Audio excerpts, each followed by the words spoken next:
Well, guys, welcome back to episode 3 of Stalking Shadows with myself.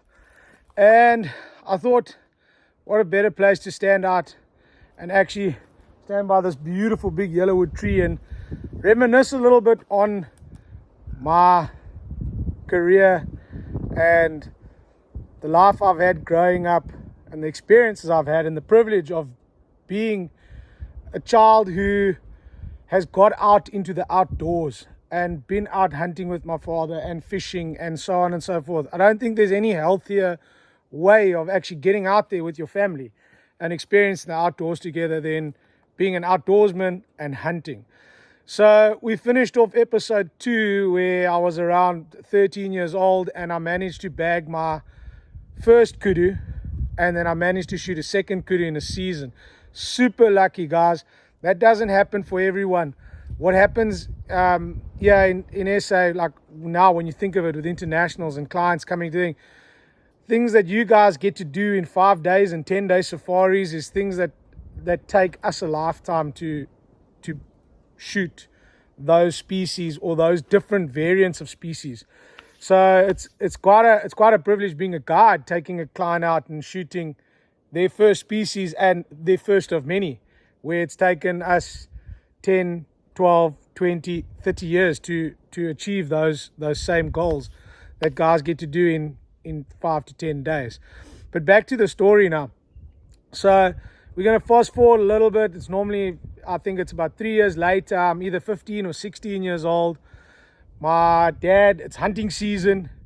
We gear up for these things and we can't miss. Still, guys, it's still a time where it's family and friends get invited. As many family and friends that you invite to your hunt, if they've got properties, they so on and so forth, invite you to theirs, and you do a season of hunting. And we all, as avid hunters, like you guys in the States and all over the world, we live for opening day. So we end up, it's opening weekend. My dad gets a bunch of friends together. We got beaters. Now like I said, we're 15, 16 years old.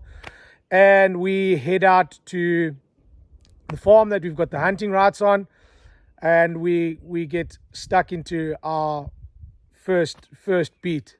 And guys, what a beat it was. There's nothing better as a South African kid and experiencing this. If I could get every international client experiencing a driven kudu hunt, it's a once in a lifetime experience.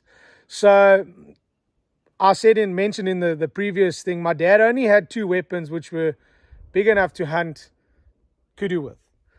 And unfortunately, I'd be the odd one out without a rifle to hunt a kudu with.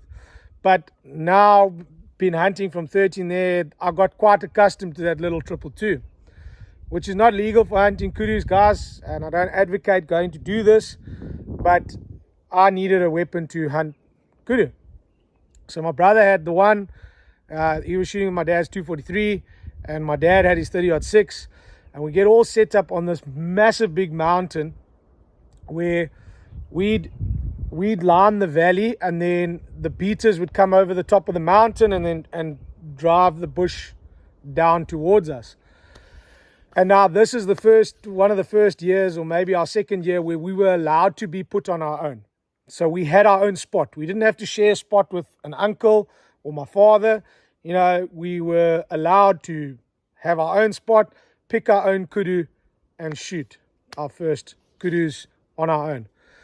So the beaters start going and the calls are going, and you can hear the beaters shouting, here's a kudu, there's a kudu, here's a big kudu bull, it's turned back. And next minute, the guys who are right on the top, the backstops, you can hear them shooting.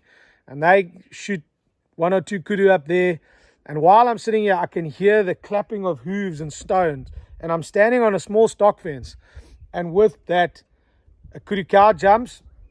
And they cross in front of me. And then there's a little valley. And then they run out. And then it's a slope on the other side where they normally slow down and stop and look back to see where the beaters are. And it's about a 150 yard, maybe 200 yard shot across there. So with that, the cows come through, and next minute at the back comes this absolute monster of a kudu bull. Biggest bull I've ever seen. And this bull jumps, and he hits the valley.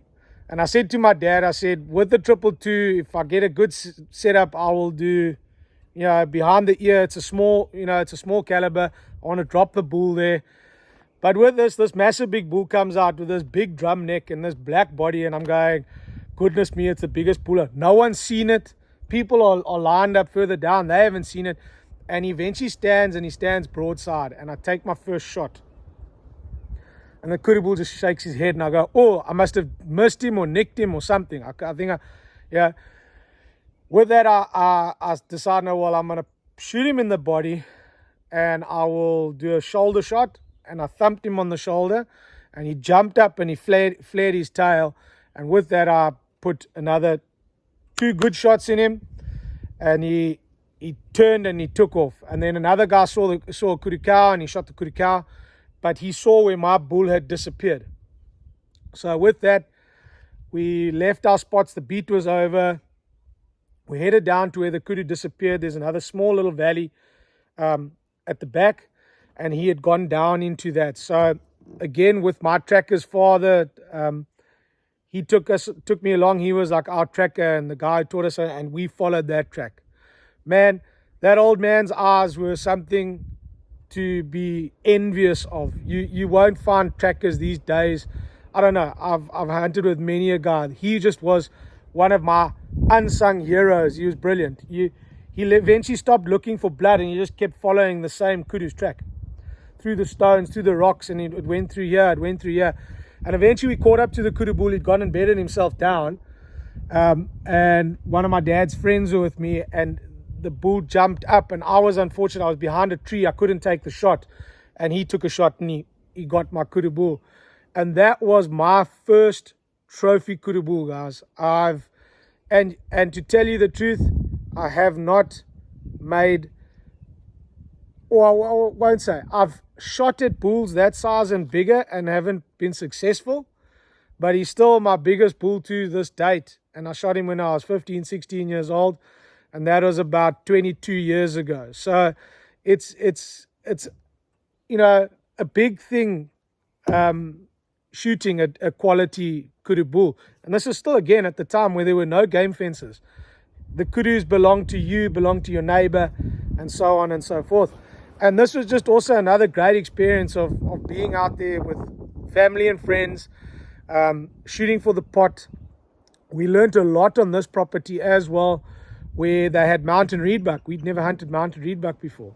So in our teens, this is where we had the privilege, and early into our 20s, we still had this farm and the use of this farm and hunting. And it brings up another great story for being out there. We had these mountains. There were no roads on that property. You literally had to pack yourself to the top and hunt the tops of these mountains for mountain reedbuck or fall redbuck. And this is another place where I got to harvest 2 more species on a list that I'd never hunted before. And being young, full of energy, myself and a couple of friends and my brother went out. My dad said we can hunt the mountains for mountain reedbuck, but you got to start here. You'll drop us off. We'll climb the mountain. We'll hunt the whole day. We'll pack everything out to where we get to, and then he'll fetch us at the end of the mountain. He'll borrow the neighbor's road and drive through there and fetch us on the top. So we went out that morning. It was my brother and I and another friend. Might have been 4 of us. And I got to shoot my first mountain reedbuck. And I shot a beaut of a mountain reedbuck ram. And I've got him mounted on my wall today. I actually shot him with an old 303 that I was gifted by a friend, which we had sporterized at the time, and I managed to put a scope on it, and it was my rifle, but it wasn't as accurate as the little 222 that I used to have, but was a great experience, great hunt. Young, we never packed any water bottles, anything like that. By the time my dad fetched us on the other end, we were so parched that we dried up like a piece of old jerky. But the stories, we could sit back and talk for hours and days with other friends around the fire and reminisce. And they always say, if you've got good memories, you've had a good childhood. And I'm a firm believer of that, because if it wasn't a good childhood and a great upbringing, you'd forget about it. And I think through my life and being really outdoors and experiencing all these good times has left me with a great amount of memories that I love sharing around the fire with others. My brother and I would sit and reminisce about them. We still talk about hunts from when we were really, really little, and hunts where we, went with other friends and family, and can you remember when so-and-so? And I think that's really true. It does ring true, where you go, great childhood is great memories, and if you can relive those memories, you've had an excellent life. And I think I'm spoiled and I'm privileged, and I will cherish every moment and experience that I have out in the bush. And I think one of my biggest passions is sharing it with others, and letting guys come from all over the world, doesn't matter where you're from, and letting me teach you guys a little bit of what my father taught me, my grandfather, my tracker's father, and what myself and my tracker have learned throughout the years, and just taking it from one step to the next and sharing it with those who have never experienced it before, and giving them a broader picture of what hunting in South Africa is all about. So guys, if you're enjoying these, leave a comment below and let us know if you want more of these. If you like hunting in South Africa, head on over to our YouTube channel. I've got a list of other videos that are there, from setting up bush pig blinds right through to hunting with clients and hunting dangerous game. So head on over, like and subscribe to everything. It helps us tremendously, even if you just subscribe to the channel. So till later guys, cheers.